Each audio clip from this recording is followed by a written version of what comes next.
Okay. Got the whole, well, most of the truck sanded down.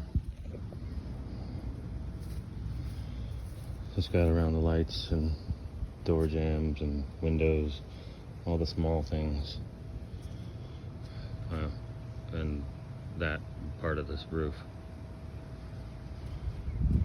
Still debating on whether or not I'm gonna take the bed off to paint it behind there. That might be a bit of an issue. But I'm gonna take these guys off. I did on the other side so that I can stand there. But the whole truck is done. I did the roof, that was all sanded down and kind of just spot primed with etching primer because it was all metal. Still what to do underneath this. Gonna take the rear view, or I should say side view mirrors off so that I can get around those.